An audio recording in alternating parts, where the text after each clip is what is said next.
my name is Kristen Jensen, owner and founder of LifeStart Training. This week, we will be diving into why online learning could change the face of first aid training.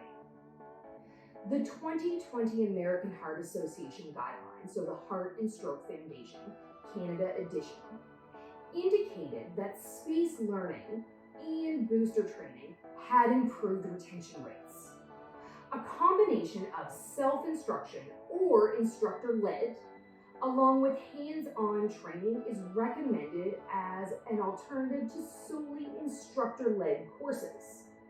With no clear outline as to what blended methods should entail, or any indication regarding how much time should be allotted for each skill in a first aid class, there are several ways to deliver blended programs, and some have proven to be more effective than others.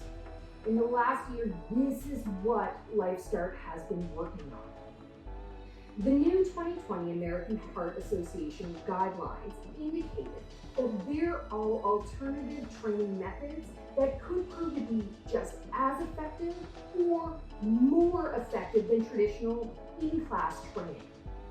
With industries changing and the progression of technology, the door has opened for new effective ways for adult learners not only to retain and learn the information, but enjoy doing it. There are several methods for virtual-based program delivery. However, there is no national standard as to here is exactly what it needs to look like. There needs to be better outlines and expectations for these options. The International Liaison Committee on Resuscitation, commonly known as ILCOR, has emphasized three main essential components for best resuscitation outcomes. So they are: number one, sound resuscitation science and guidelines, so teaching everybody the same thing coast to coast. Two, proper education for the public and first aid providers, so make sure there's a standard that is cohesive. Three, implementation of the chain of survival. The following excerpts are from the 2020 American Heart Association guidelines, outlining best practices along with scientific evidence. So the first one, so in part 6 of the 2020 guidelines, Resuscitation Education Science. This includes recommendations about various instructional design features in resuscitation training, including deliberate practice, space learning, booster training, teamwork, leadership training, in-situ education, mannequin fidelity, CPR feedback devices, virtual reality, and gamified learning. Isn't this what we have been saying for the last few years at LifeStart? The traditional way clearly isn't working if our stats aren't improving. Booster training, it's recommended to implement booster training sessions when using a masked learning approach for resuscitation training. So most current resuscitation courses use masked learning approach. So one single training event lasting hours or days, coupled with retraining every 1 to 2 years. The addition of booster training, so frequent sessions or focus on repetition, or practicing CPR once or twice a year, this has improved CPR skill retention over a 12-month period. Space learning. It is reasonable to use a space learning approach in place of mass learning, especially for resuscitation training. In contrast to the traditional or mass learning approach involving 1 or 2 day course, space learning approaches actually separate the training into multiple sessions over time, with intervals maybe weeks or up to months in between each session.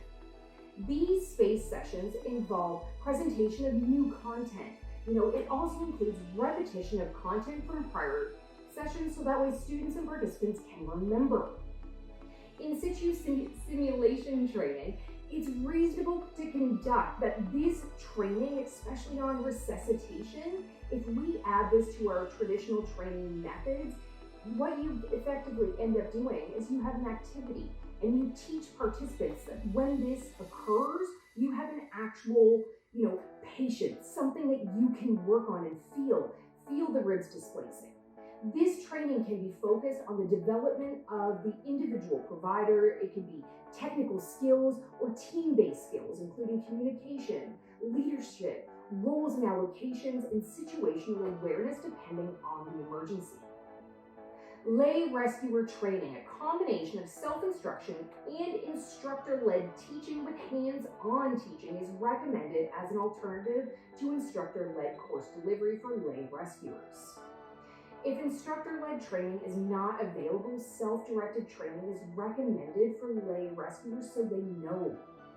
The primary goal of resuscitation training for lay rescuers, so meaning that you're not a healthcare professional, is to increase immediate bystander CPR rates, automated external defibrillators, so AED use, and timely emergency response system activation.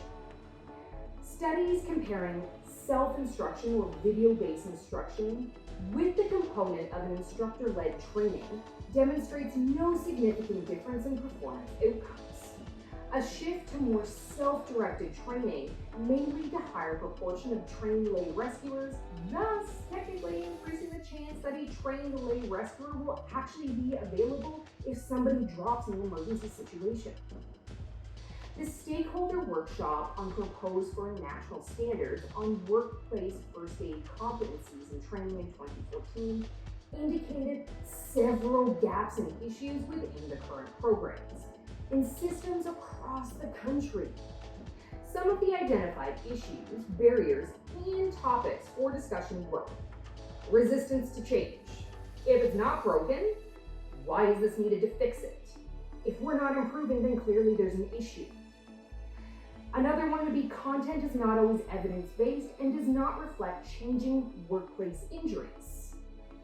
Another one would be challenges on how to best integrate new training delivery systems and methods. You need a linkage between Canadian requirements and what is taking place internationally in the scientific community, such as ILCOR. Best practices regarding procedures and delivery methods, so have clear outlines. And here we are, 7 years later, and yet for the most part, things are still status quo. Some of the key themes that arose from the 2014 proposal for national standards on workplace first aid in the workshop, were that status quo is not an option anymore. There is an urgent need for new policies and approaches, and a number of jurisdictions are kind of resistant to regulatory framework changes. The standard could be updated more regularly to reflect current scientific evidence along with best practices. A standard-based approach could help ensure more consistent, high quality, and measurable training based on these core competencies that we will be reviewing. Given the 2020 scientific recommendations to adopt more spaced learning along with self-led video-based modules, the key topics of discussion during the workshop, have scientific evidence to revisit, integrating new training delivery methods along with closing the gaps between national standards. An evidence-based curriculum should continue to be used in first aid training moving forward. Opening the standard to review delivery methods could assist in feasibility of a national standard for first aid competencies and training. By opening the standards for an in-depth review of delivery methods could assist in a ton of the following issues. So, auditing tools for workplace first aiders. So if participants are elected to do online delivery for booster programs, this will allow better tracking for future studies along with retention when they come back into class. Expedited scientific-based curriculum. So if you move all of the core competencies online, this delivery system can enable participants to have up-to-date information on a national standard and provide sustainable solutions. This will not limit the amount of time needed to update. So instead of it taking 12 to 18 months as it's currently taking to update all the standards, this can be done in a fraction of the time. We've already done this at LifeStart. Self-paced delivery. So this would enable participants to review the content at their own leisure, and this is proven to help with retention rates. Consistency, so program delivery. This will allow participants to receive the exact same key information across the entire country for a national standard. Program delivery evolution. As with other, programs, they have adopted online delivery. This ensures that status quo and archaic training methods are being revisited and reevaluated to produce the best possible outcomes. Nobody wants to watch 1980 videos anymore. In 2015, there was approximately 350,000 adults in the United States that ended up having an out-of-hospital cardiac arrest. Okay, approximately 10.4% of the patients with out-of-hospital heart attack survived their initial hospitalization, and only 8% survived with good functional status. The key drivers of successful resuscitation is lay rescuer CPR and public use of AEDs. Despite recent gains, only 39.2% of adults actually receive CPR from a person in the general public. And an AED is only used 11.9% of cases. This is shocking, especially when we look at the resources that we have and the public awareness. The 2020 American Heart Association guidelines, these are telling us what we need to do. Although there have been significant improvements for out-of-hospital cardiac arrest survival rates, they have plateaued since 2012, indicating that there is a need to revisit how first aid programs are being delivered.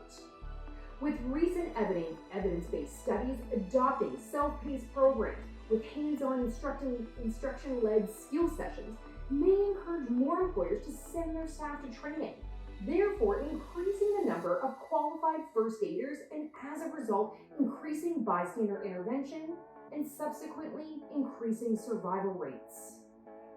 The overarching goal for a national standard is to ensure consistency, training programs that are standard all across the country, delivering timely scientific-based curriculum updates, along with reducing workplace injury and maintaining compliance. At LifeStart, we are constantly elevating standards and challenging status quo in continuing education. We care about this. Stay tuned next week for Occupational Health and Safety, Your Right.